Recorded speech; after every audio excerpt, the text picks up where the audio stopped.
Book a seat at the bar to join us for another episode of McAnally's Pubcast, a podcast exploring the fun and fantastical mind of Jim Butcher's The Dresden Files series. Hosts Tanzan, Jess, and Maggie bring you another round of literary analysis on this immense, immersive, and colorful environment inhabited by Harry Dresden, the world's only licensed private investigator and professional wizard. Join an active and engaged community of new and die-hard dedicated fans focused on the fabulous themes, theories, characters, context, lore, and more. This is McAnally's Dresden Files Pubcast by Free Flow Rambling. Conjure by it at your own risk.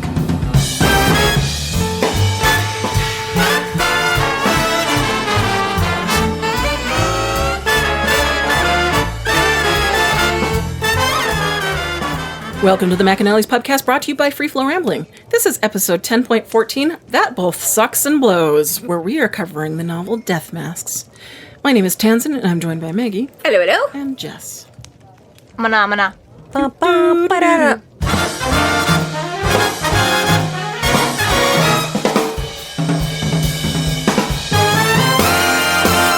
Thank you so much to our Patreon subscribers for your generous support. It's people like you who help us keep doing what we're doing. If you're not yet a Patreon subscriber, sign up today and get a fuck ton of bonus content, kick-ass merch, behind-the-scenes outtakes, and more. Sign up today at patreon.com/freeflowrambling.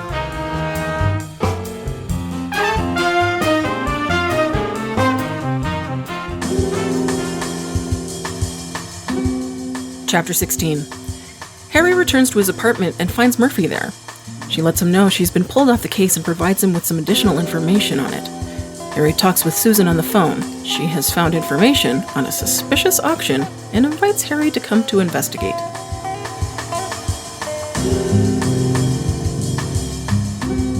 Shiro updates Dresden on the location that they'll next meet the archive later in the night, and they make arrangements to head there for that evening. So yeah, figures, whatever. I know where that is. I'll pick you up, blah, blah, blah. He's like, okay, see you later. Bye, Shiro. Bye, Charity. And Shiro's like, see you, Dresden. And Charity's like,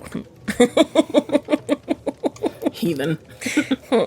So he leaves, and you get a couple more kids scurrying in. So here's the rest of the brood. So we had all the little ones with Charity, and the oldest one that came home, and now these three obviously are at like another school together or something, or out friends or something, because they all come. The one kid's like staring at his car, and I'm not quite sure if it's because he's like, what the hell is up with that beetle, or whether he's like, oh, hey, Harry's here, you know? Like, I'm not quite sure. They just say the one kid was, like, staring at his car, you know? So, I'm like, I don't know if it was like, hey, I missed him, or what. But there's a clown car on your street, you're going to notice. Right. Yeah, right. And I assume, you know, Punch Buggy is just as popular a game in America as it is here in Canada. You would have to assume. Right? So, Right. especially one that festive. What do you call that one? Punch Buggy, Red, Blue, Green, Rail. Yeah. Well, I don't know. Do you just have to do, like, the multicolored clown car buggy? You know? Rainbow buggy, no returns. Best license plate I ever saw was, like, an older style Volkswagen, and the license plate, you know, missing the vowels, but basically the license plate was, like, no returns. Mm-hmm. I was like, that's awesome. Okay, that's very cute. I was like, somebody that, like, gets it. Yep. You know, like, you're a good travel bug. But if you drive a Punch Buggy and you're not actively looking around for violence on the streets as you drive by, what's even the point? Right? What is the point?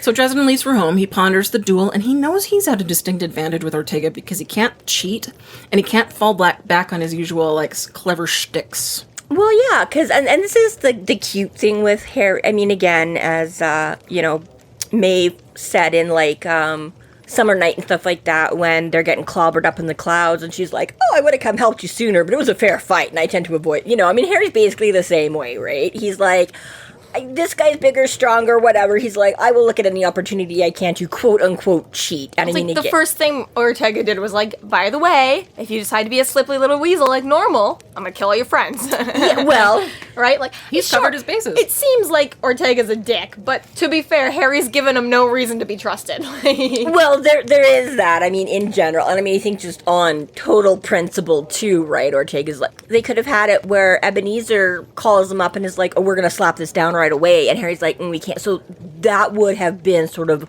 a legal channel or whatever too, you know, but he's like, no, you can't, because They're so both, on the up and up, and any backdoor situations. Ortega's just like... Well, and Ortega had firsthand witness to... What went down at Bianca's? Bianca's? Which was all sorts of weaseling.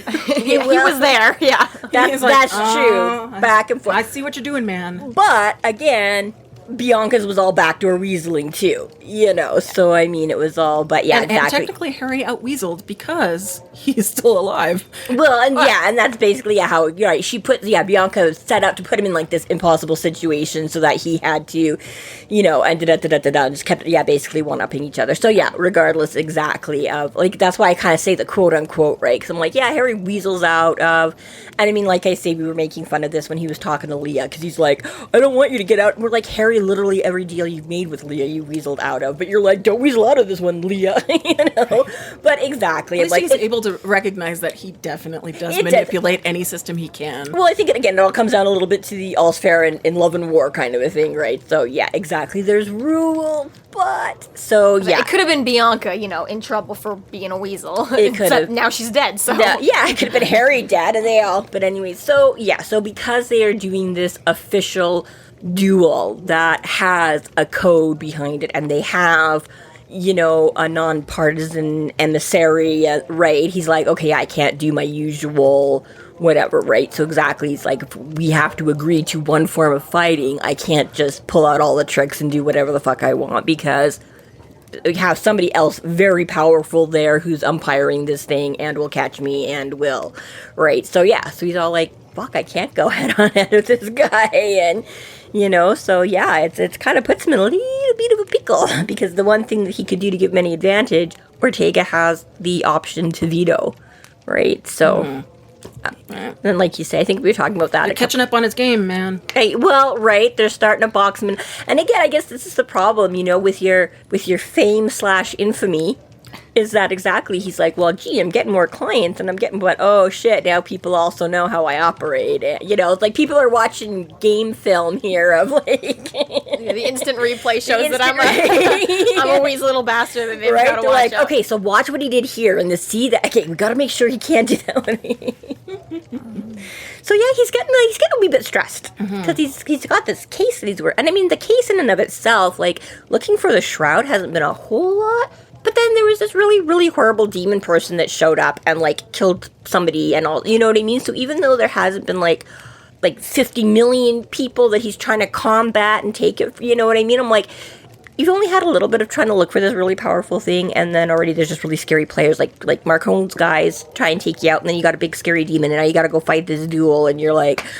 the unfortunate thing about Harry's life is that, like, none of this matters if he gets killed in a duel tonight. However, if he does live, he's still got to pay his rent. Still has to figure out how to... do all these other things, right? So the problem is that, as always, he's kind of being forced to put this duel on the back burner, because he's like, well, okay, at least that death is scheduled. The other ones might come at any time, so I really got to focus on those other random ones. It's really funny. It's almost like his enemies sort of get together, and they've got, like, this checklist and be like, okay, I'm going to distract him on this part. Now I'm going to get him here on this aspect. Like, we already said that in a previous episode. Like, they all just like sign each other up. It's like, you're in charge of the bus, and you're in charge of the pizza delivery guy, and you're in charge of the fake cop, and by the end of the day, he should be dead. Okay, because he's fine for a while, and then it's just like, all right, ready, guys, go. It's almost like, like adult friendships where it takes 6 months to plan anything, right? It's like all the bad guys are like, okay, we all agree, April 17th next year, we can all meet up and get him, right? That's right. No one make any plans for April 17th. Pretty much, because exactly, it takes all that long to coordinate. And all even their then, shit. is that the only reason that Harry ever makes it through? Because again, as you say, with adult plans, you have really good intentions. You want to see your friends,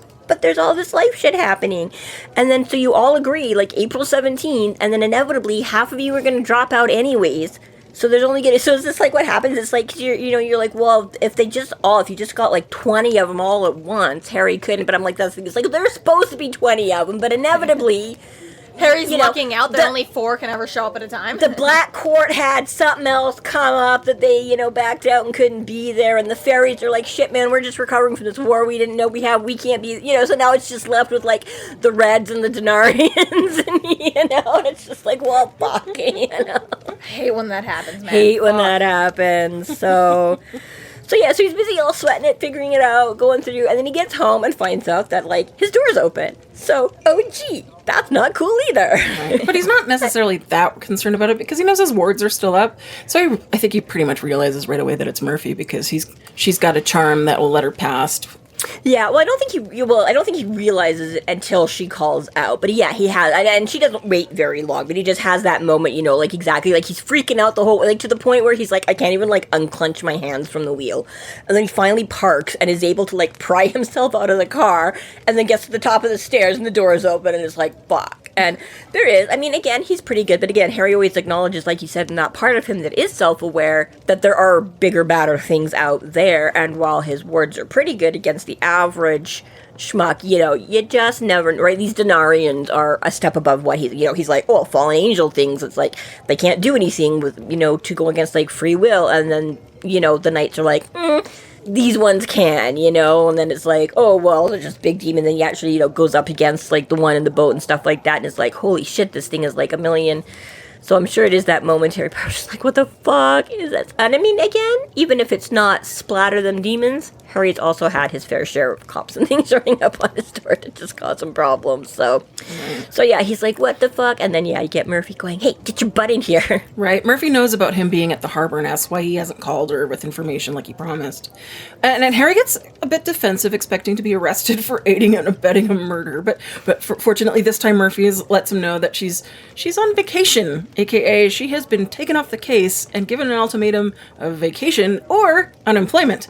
So he's not in that much trouble as he thought he might be with her. Yeah, so again, we saw in the last one, that's what we said, as he's leaving the boat, he is like, okay, I gotta let Murphy know about this, but when I get a chance, right? Like, I got other things to deal with first. And, so apparently he hasn't managed to touch base, which, again, I mean, you'd think there's kind of, because he did go back and call Vincent, did he not make a couple of other calls then? I thought he, like, left a message for Murphy or something.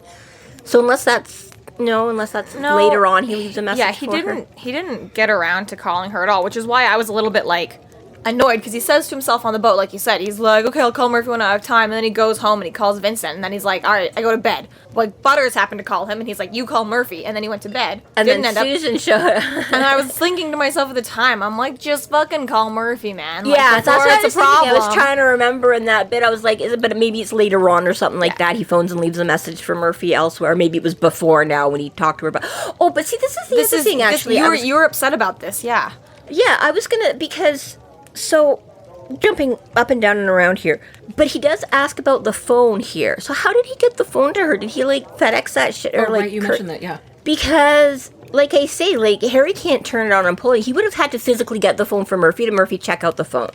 So you dropped by and you didn't leave a note with the phone? Like, hey, check this out. By the way, it came out of a dead body on like, I don't get that. But yeah, whatever the reason is, he hasn't had time. He hasn't mentioned anything to her yet. So she's all like, there's a fuck. And he's like, oh, I know how this goes. This is where you're going to, like, punch me, and she's like, I should.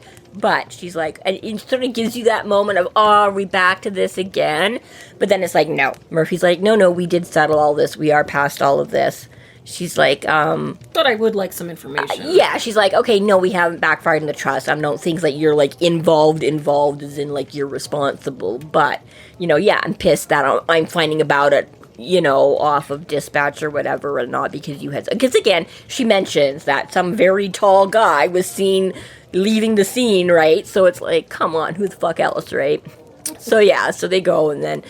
So then he discovers that exactly... She can't really do anything more with this because when she started looking into it, some other muckety-mucks were like, ooh, they found out that the pleasure craft boat thing was related to, like, the Interpol thing, which was, so basically they're like, oh, the higher-ups are going to take this and move it on because this case is related to this case is related to this case, right? And Murphy still wants to be involved, but when she tries to make a stink about being involved, they're like, tell you what, not only are you just not on this case, how about you take a vacation, or no, what I mean? Yeah, fully fuck off. So it's not even just like, oh, you've been taken off this case, go work your other cases. It's like, oh, you want to make, like, oh, you don't like being off of it? How about you just be on We can't trust you not to be Googling shit on your computer, so go home. I did just double check though, and yeah, chapter 11, Harry's all like, I gotta go make some calls. First guy he calls is Vincent, second person he calls is Michael. Doesn't get through to Michael, gets through to Molly and then Charity. Yeah. That's when he goes to the harbor, and then from the harbor he's like, oh yeah, I gotta talk to Murphy. Then he gets home, talks to Vincent again. Butters calls him, Susan shows up, takes a nap. As soon as he wakes up after the Susan thing, he's like, I gotta go run some errands. And he goes to Michael's house. So part of that errands might have been dropping off the call to Murphy, but doesn't say anything like that. He's just like, I got shit to do. Yeah. And the next place we see him give at. her a lot of time to look up a phone, though. Well, because he doesn't go anywhere else. He goes straight to Michael's and then comes straight back home again, right? And Murphy's just at his house waiting for him, right? So yeah. So if he dropped it off first thing in the morning, or whenever he went to bed, right? And then went to Michael's, all the time she would have had in was just while he was there talking to Shiro. As soon as he left his house, right, and he arrived at the carpenter's house, that would have been around school is ending time, which is like, let's say 3 p.m. give or take, right? Yeah, which is basically what he said. Is their church at 3 o'clock? Yeah. So he's at their house around 3. He's, even if at the time it takes to like talk to Molly, carry in groceries, help Charity cook, have Shiro make a call, even if we're being generous, that's only an hour, right? If you take in traffic, maybe we're up to 2 hours, right? Then depending on whatever his errands were before that, you know, like absolute most is he's been out of his house 3 hours. Well, yeah, and we know he's got to go, what did he say, 7:30 that he's picking up Shiro? Yeah, so right, so point being we gotta be like 4 or 5 p.m. right now. Right, so that wasn't a lot of time at all. Yeah, so like Murphy's had not long, if any, time at all. Or around 7 is when he agrees to go get, yeah. So exactly, right, so we know he showed up 3 o'clock-ish, he's got to be back there by 7-ish. So within this 3-hour window is exactly he does groceries, he does dinner, he does go home, blah, blah, blah, blah, blah. So it's not a huge amount. So, yeah, it does make... And I mean, again... Murphy's good, but Murphy's off the clock. Well, she got fired during this period, too, right? Well, she's not fired, but yeah... No, okay, sorry. She got put on vacation. So if he managed to get the cell phone to her in the time between her being on and off vacation, she still wouldn't have had time because, like, basically as soon as he was like, go check this cell phone, she was getting kicked out of the office. So it's like... Well, and yes, and I mean, really, all she didn't really pull anything off the cell phone other than she found out who it was registered to. So again, I don't know anything about how this really works. We'll give her maybe that we'll do the slightly accelerated cop time like they do on TV shows, you know what I mean? But I'm like, really, if all she had to do was look up who owned the phone, it probably doesn't take cops a whole hell of a long time to figure that information out. To be fair, as we just learned the other day, you are able to call the cops with zero information on a person, and they can still track them down. We just tested that. Yeah, exactly. Yeah, one of her sister's friends. She's like they've had like a 4-year Snapchat streak basically, and then all of a sudden for like 4 days, like nothing. So she's like, ordinarily it wouldn't be that big a deal, but literally we've had this like enormously long streak. If you don't know about Snapchat, it literally counts every day you've ever spoken to each other, and it was like in the thousands. So she's like, we've never just missed a day of talking to each other. So basically they have to be dead. Yeah. So all of a sudden now it's been like 4 days of nothing. So she's like, do I report? So we were all like, you can do like a wellness check thing, like, yeah. You know, and she's like, and again, they've met and interacted, but they only use Snapchat to talk. Yeah, so she's Facebook. like, I don't have like social media things or whatever, right? So it's like, we do talk all the time, we have met in person, but I don't have like a phone number for him. And we're like, well, if you at least have like a last name or something, like exactly, you can call. And the cops will tell you basically, right? We're like, you know, just call him up and be like, I know this guy, but I don't, like, this is, you know. I didn't have an address or a phone number or a license plate, but I was like, this is what they drive, this is the community they live in, and this is their full name. And then the cops were like, okay, we found them and they're alive. And I was like, cool, thanks, bye. Oh, wow. Yeah. Wow. Yeah. Yeah. Oh, so you ended up... Oh, they called me back. They're like, yeah, we found them and they're fine. I didn't know you were the one that made the call. Yeah, she was too embarrassed to do it, so she made me do it. That's okay, but you didn't... Yeah, so, I just got the aftermath where she came back on and was like, he's alive. But okay, so I'm the one who had to make the call, and the cops called me and was like, they've never heard of it, or this person has never heard of a Jessica, so we're not giving you any more information other than they're alive. And I was like, yep, good enough. Yeah. Because, Mackenzie was too fucking pussy shit. What's the word? Scared. Chicken shit. Chicken shit to do it herself. Pussy shit sounds kind of fun, too. Yeah, and she was too pussy and too chicken shit to do the call herself, so I did it. And then, so I basically zero information. Like, well, when's the last time you guys spoke? I was like, let me ask my sister. What does he look like? Let me ask my sister. At that point, you should have just done, like, a 3-way call with Kenzie. Seriously. And been like, okay, I'm here, but you just tell them and I'll prompt you if there's anything. But anyways, so you don't need enough time. Cops can figure it out. yeah, really. but exactly right. It's like, so did he swing by at some point? Because again, he wouldn't be, he doesn't have the phone number or anything. He could be like, hey Murphy, trace his phone number. He would have, because he's too afraid to even turn the thing on because he'll kill it. So it's like, did you just like courier it over there, or like, you know what I mean? Like, is this part of your like brownie house cleaning service now? You're like, hey, can you drop just this leaves off his mail me? for the fairies to go deliver for him. Right, like that was the only thing. It was just like, there's things happening, and even if she had time to look into it, it's like, when did you get it to her to do Listen, that? okay, when you decide that you're gonna have 8,000 things happen to your character in one weekend, you gotta start smudging the details on the transportation, okay? This is fair, but usually Butcher's pretty good about, like I say, we don't necessarily go through all of that stuff, But but normally he'll there's a throw throwaway in, like comment. I dropped it off, I did, It was edited out accidentally. He went through the never drop off his mail a couple days ago. right, No he's way just this is gonna arrive on time. popped over, so, anyways, Right. so Murphy continues and lets Harry know that Butters determined that the weapon that was used at the harbor was the same weapon on the mystery court. All of this is to say that, Murphy's being extremely forgiving in this moment, comparatively to the last several not so forgiving Murphy moments. And again, this She's was the come whole a long way. This was the whole point of Summer Night, right? When Yeah. he finally sits down, it's like, "Hey, I can lay it all out for you, but then you got to deal with it." And she's like, "All right, hit me," right? And so they've both been pretty good to their word. Like you say, she's given him a bit of flack here. But again, he has kind of been running around and doing stuff, right? So she's, typical, gives him a bit of shit, but she's like, okay, I'm not really that, like, now fill me in, right? And he's like, I wasn't really trying to exclude you, right? So they are, and so this is when she mentions when they find out that the weapon is the same here and there, right? And so this is, what starts linking it together. And they figure that good old Rudolph is the one, because again, Rudolph, who was trying to get the fuck out of SI, wanker, trying to get out of SI as fast as he can. And so he's like, again, tips off somebody else. He brings it to homicide to suck up to them to try to curry favor. Yeah, exactly. So now, so this is when they're all like, oh, wait, this is bigger. We've got this little harbor thing, and we've got this Interpol thing, and same weapons, and we're just going to do all this, right? And so, so when Murphy tries to be like, excuse me, this is my case, they're like, oh, you can be on vacation now. That both sucks and blows. I think this should be a new t-shirt for us. What do you think? That both sucks and blows. Only if I get to be the Alberta part of that meme. You can be Saskatchewan and you can be BC. Except ideally... Well, we'd have pictures of...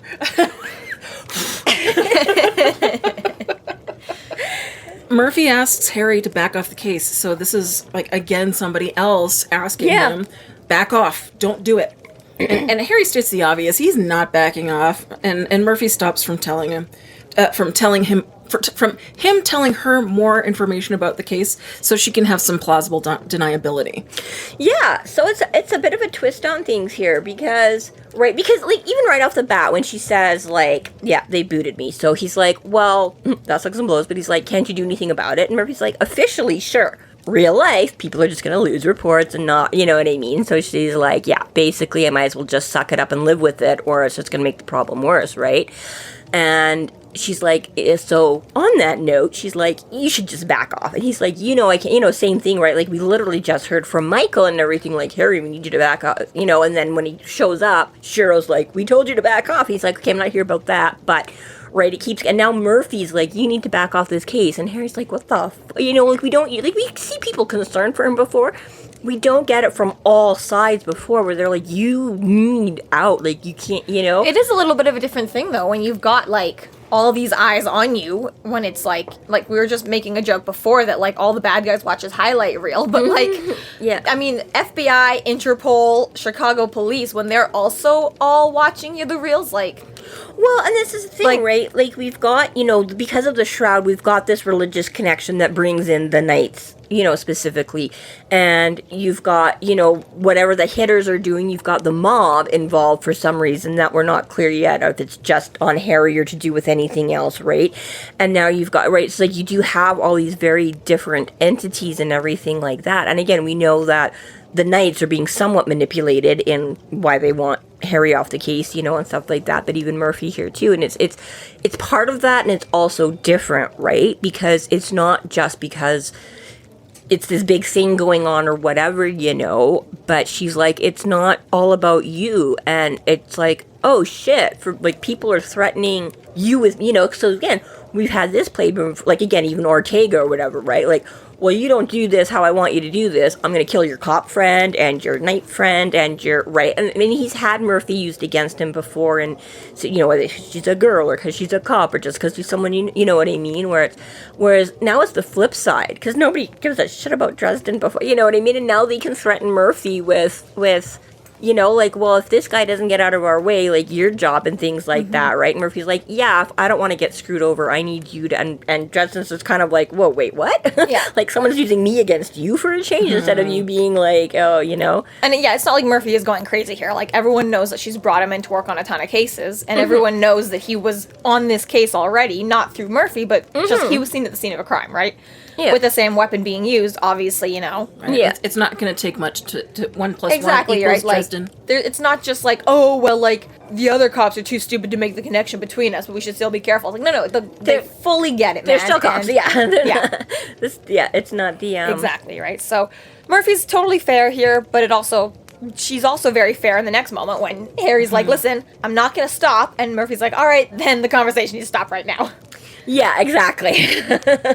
Don't tell me anything else. Nope. Well, and when Harry asks about the cell phone details, she's like, nope, I don't have what you're talking about, while handing him what he needs. Yeah. I don't know what you're talking about. Yeah. I mean, Murphy's smart, right? And we like her a lot. Right. She tells him to be careful, and she also notices his duster is missing. Yeah, thanks, Murph. Just bring it up, why don't you? Yeah. He confirms he had the talk with Susan as well, and she offers her condolences and then takes her leave. Right. She's like, oh, I'm sorry, buddy, that sucks. I do like, though, she lets herself out. She, just hand over the gun. Because it's like, you cannot literally leave Harry's apartment without getting, potentially murdered. It's like, every time Harry leaves his house, he's always like, and now all his friends, too, are like, I'm like, good. Well, like I say, right? I mean, because again, they've described before, right? It's this concrete stairway down. So you got shit for visibility. Anyone could stand at the top of those stairs and just wait for you to open the door. Well, exactly, right? You've got no visibility around you until you get up these stairs. Well, you can't even put any surveillance because he would fry it. You can't put any electronic surveillance because he would fry it. Exactly, right? So coming and going is the same thing, right? He gets to the top of the stairs. He's got little frog's eyes mirrors at the top. I was going to say, he should just install some little frogs that were like not a kaleidoscope, but what do submarines have? Periscope. He should install a periscope just from the door to the top of his stairs. His upstairs neighbors are like, "What the fuck's this post?" I'm just saying, it would help him out a lot, right? He yeah. He doesn't with an old school boarding house when your house is built into the sub basement and basement. Like, I get it; it's hard to build another entrance, but we do know he has some windows, barely, but we know he's got a couple of those 3-inch, 4-inch windows things. So he's just gonna have it out the side and winding around to the front because again, in a basement suite you're not likely to have the window on the same side that your entrance is, because again, but I get Harry, it's too much for him to be able to squeeze out of it, but at least Murphy could be thrown out the window somehow. Oh, okay, yeah, but not every time she comes and goes. Sure, it's probably safer than the stairs. I mean, he's gonna install a dumbwaiter and just lift her up through the ceiling. Okay, but then you still have somebody. There's gotta be a laundry chute already a part of this house, right?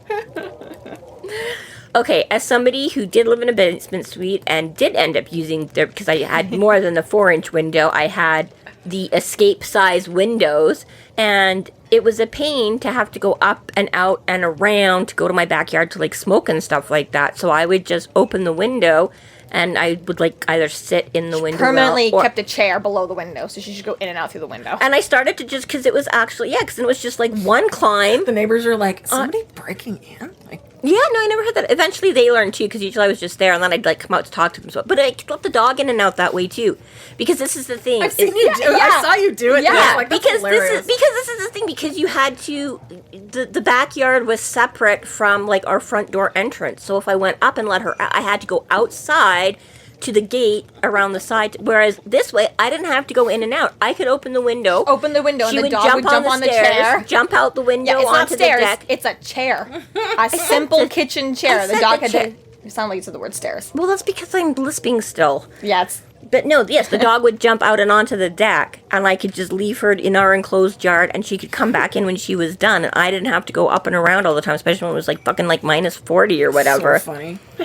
And then it just became useful sometimes. So it was just as easy for me to That's go probably why the dog is so old now. in and out. It's like she was like Too being much forced to be kept jumping. viral, going in and out of a window like 10 feet in the air. And now for like a year, she's just been able to go in and out of a regular door. And now she's getting old. She doesn't need any more exercise now. She's like, ah. It has pretty much, nothing yeah. to do with the fact that she's like a couple of weeks away from turning 12. Yeah, that has nothing to do with why she's. That's what I'm saying. Though, it was like aging. being forced to like spring She 5 was foot not- into the air and then from 5 feet off the chair out the window every day. Like forced her to stay young and active. Now she can just use a door like a normal dog, and she's like, oh, I'm so old. Anyways, yes, Murphy keeps her hand close to her gun when she's leaving, just in case. There's something there. And they It's especially funny because Harry hasn't told any of his friends that they're all being under surveillance right now, right? And knowing the vampires, oh, we can't follow a cop into the precinct. That's too... No, there's obviously, they're being under watch all the time, right? They're watching Michael's house. They're watching Murphy wherever she goes. So it's funny to think every time Harry just, like, meets up with a group of his friends at once, like he's with Michael and the other nights, or he's with Murphy and the there's, cops, like- there's, like, 15 vampires. Hey, man, how's your shift going? Like, I haven't seen him in, like, 3 days. It's like, I love when they all meet up to get coffee together. We all just also get our own coffee together. Yeah. Or they just, like, all spread out and there's, like, a hitter on, like, every roof around the, you know, 'cause, Chicago. like, that guy's over on that building, this guy's over on this, you know what I Well, mean? because there's so many, right? They've got to watch, like, every person Harry's ever ordered pizza from, and they've got to watch, like, every grocery store Well, yeah, but clerk, that's what I mean, everyone's right? So it's like, do client. they all get to, like, meet up and, Yeah. like, have their own, like, they're at the other table with, like, 50, Yeah. are they just all, like, you know, spread out and around, and it's like, well, fuck, we still have to watch all these people, so we can't actually hang out. It's like, hey, Bob, I see you over there. Yeah. You're, like, waving across, like, sniper nests to sniper nests. Like, It's funny, though. Murph's not wrong for being cautious. No, she's She's got not. some good instincts right there. Yeah. Yeah, well, and again, even just on her own, right, she's got Rudolph and stuff like that, right? So I'm like, chances are she's not She doesn't following have to her be around. afraid of a fellow cop, okay? Don't be... Never, Don't no. But I was like, throw Rudolph under the bus like that, okay? yeah. Not that you have to worry, you know, that he'd necessarily be, you know, out waiting to pick her off. But again, yes, yeah. It's all kinds of watching and whatever. And Well, speaking of Rudy, after she leaves, Harry figures that he did intentionally sabotage Murphy so he could gain favor with Homicide to get out of SI. I spent a moment indulging myself in a pleasant fantasy in which Murphy pounded Rudy's head against the door of her office at SI's home building until the cheap wood had a Rudolph-shaped dent in it. I enjoyed the thought way too much. Us too, Harry. Us too. right. Woulda, coulda, shoulda. And I think, is that the one where he, like... Missed opportunities. I don't know if that's, again, when he's thinking about it later or if when she first brings it up, is he the one that's been like, maybe you're just going to lose a bunch of teeth the next time he walks through a parkade or whatever, you know? It's like, yeah, like, you're just such a little, like, asshole. Like, you're Wanker. just such a wanker. You're just such a wanker. It's in my notes. It says wanker. Wanker, yeah. So he gives his kudos to SI otherwise, right? Because he's like, oh, they've learned how to handle themselves, you know? He's like, they don't have to call on me for every little thing anymore, you know? And he's like, they're a good bunch, good group, they can handle it. Except for this fuckwad. He's like... Harry collects his anti-venom potions and returns a missed call from Susan. She found out about the gallery sale and a fundraising auction hosted at the Marriott by the Chicago Historical and Art Society, whose chairman just happens to be a certain gentleman. No, certain. But yeah, like when he calls her back, so she's obviously waiting for the call, right? So she's like, Harry? He's like, you're clairvoyant. It's like, all you need now is like a fake accent. And she's like, oh, like, totally. And he's like, California's not foreign. She's like, are you sure? Like, oh my god. I was like, I was gonna say, not only did she figure out that there was going to be an event there, but she's got tickets to go, if you're interested, Harry. Convenient. Love it. yeah, I loved it. Okay, great. How do I get in? You put up $5,000 plate donation. Like, I have never had that much money in one place at one time. I feel you, Harry. I love that she's so planned that she even has formal wear ready for him. She's just like, nah, I got this shit covered. I know you, buddy. I was gonna say, in her defense, though, too, like, what else is she really doing in Chicago? She had to go quit and break up with Harry. She did both those things. So now she's like, well, okay, I guess I might as well rent Now a we're suit. just sightseeing. I got holidays, see all those old friends. But, But the caveat to that, breaking up with Harry and breaking up with her boss is that she then called her boss and was like, okay, I'll do one last thing for you. Get me into this show. And her boss is like, I gave the tickets to someone else, but fuck that bitch. They're yours. Like, I was going to ask what your take on that, because, she says that they were originally intended for someone at the Tribune, originally been given. So I was like, is this a case of, like, they're meaning, like, but he couldn't go, so now they're, or exactly, it's like, did they, like... They took her off the case and gave it to Susan. Oh, it's like, this bitch is quitting, but I'd still prefer her. Okay. Right?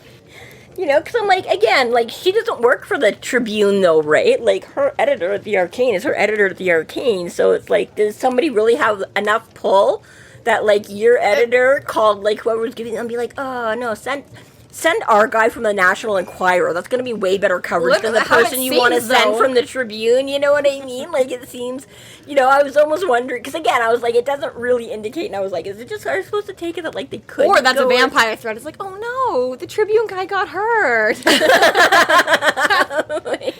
Oh no. Oh, they'd originally be, but for some reason, he just, like... Martin went to go talk to them, and now I've got tickets.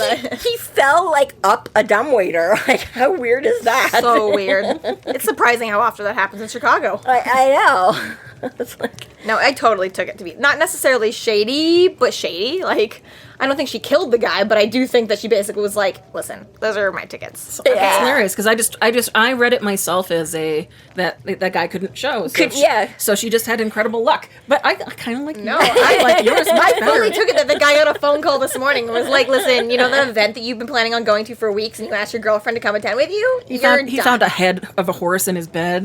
Right? Yeah, no.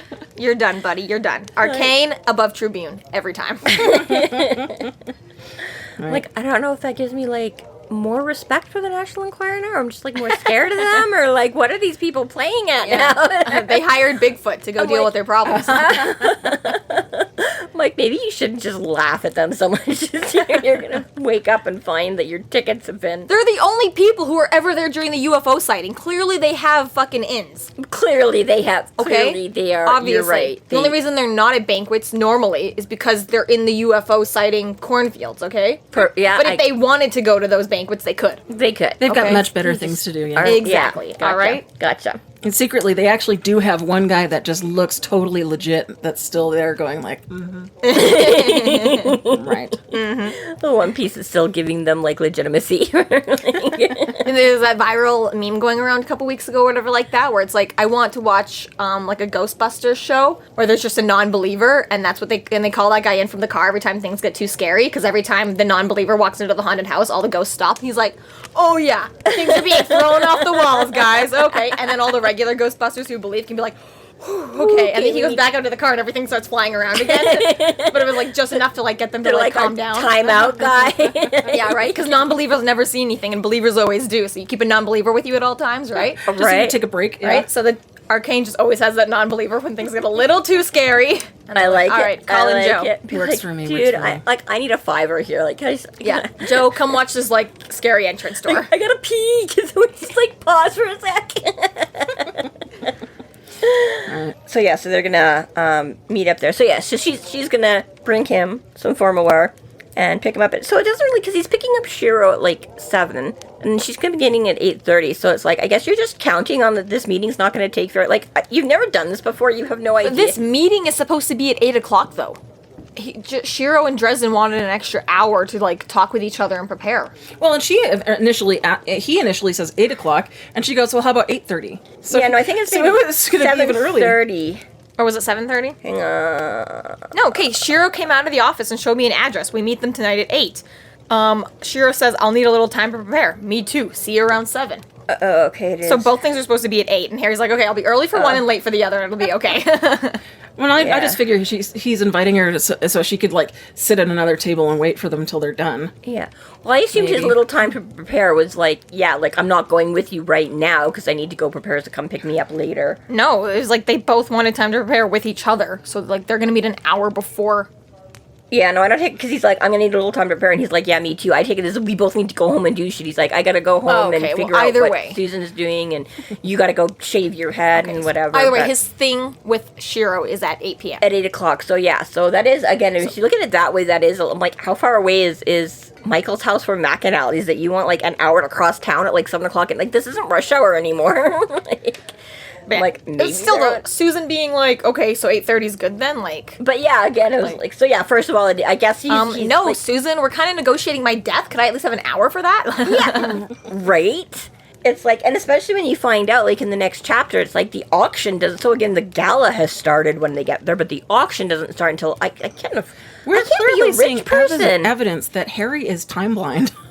He's just like, I don't fucking know, like, somewhere in here, right? It must be. Because a wizard is neither late or early. They arrive exactly when they are meant to. Or however the fuck that quote goes. I know. Yeah. Well, it's kind of funny because I've just been like rereading some of the Mistborn series by Brandon Sanderson, and so again in Mistborn 1, the Final Empire. Again, one of the main characters, Kelsier, is often, right, he keeps setting up things and often shows up, and somebody, again, makes a comment, he's like, again, I'm nothing if not punctual, and it's like, yeah, because you're fucking late to everything, like, like, who are you kidding, kind of a thing, right? But it's like, we find out the auction doesn't start until 11, so it's like, I get they need some time to go around, well, like, as he says, he wants some time to look around, but I was like, so you guys are meeting like at 8 o'clock for this, and then you're like rushing off like at 8:30 to get to this other thing. Yeah, and I'm so like, you get there at 9. So you get there at 9. You've got 2 hours to case the joint and be caught casing the joint and figure out everything, But I'm just like, I can be original. Like, who the hell starts an auction at like I would see like your thing starts at like 7 or 8 is when you have like dinner, and then like 9 o'clock it's like, you know what I mean? Like, who's starting this auction? Because they have like. These are hoodlums, though. They are the creatures of the night. I guess. But anyways, yeah, it's all a little wonky and whatever. So at 8:30, she's going to come pick him up. So this is like one of those shady mafia things. Like, if you're not there when we call the winner, we get to keep calling more names. And hopefully everyone leaves, and then we just get to keep half the shit. I don't think that's really a shady mafia thing. I think it's like... The shady mafia thing is we're gonna rig whose name gets called. The other way is just how normal normal things work, Jessica. Normal raffle works. If you pull your name and you're not there, they're just gonna pull it. Everyone knows every raffle ever done was done by the mafia. Make sure you sign up for our 100th. And the winner is Mowgli and Tunzen. Maggie and the Ferocious Beast. Congratulations. You're the ferocious beast. Right. Example. We have pictures of her hair from last week. Who's going to argue? 80s fabulous. Thank you very much. I did not win. Aww. Oh, but you should have seen the person that did. It was amazing. They deserve to win at least. Oh, yes, they did. Harry heads out to pick up Shiro to work out the terms of the duel. Yeah. And I don't know. I just want to quickly add on this one last caveat, too, is that if the vampires are, following him for every little thing he does, do you think there's, more on standby for just, okay, he met a new cashier at the 7-Eleven. Okay, he met a new grocer. Okay, he met the new guy who works at the morgue. Okay, he just called the taxi, so now I gotta follow that guy. It's like, stop meeting new people. We can't afford to kill this many. Do they have, a checklist of, okay, you've spent more than 10 minutes talking to this person? I was gonna say, maybe they have to have some, because they did, threaten, clients and things like that, but I was like, exactly, they obviously can't go around and kill, every cashier that's ever served them, and not, because... So yeah, it must be sort of okay, what level does it pass from casual acquaintance into? If you've been in Harry's office and or home, or vice versa, he's been in your office or your home. This concludes our episode 10.14. That both sucks and blows. Thank you for listening. You can find us online at freeflowrambling.com and McAnallys.ca. There we have links to our other podcasts, social media, and other fun tidbits. Please subscribe if you like what you're hearing, and please consider supporting us through Patreon to keep the magic alive and to see more content. We are Free Flow Rambling. Conjure by it at your own risk.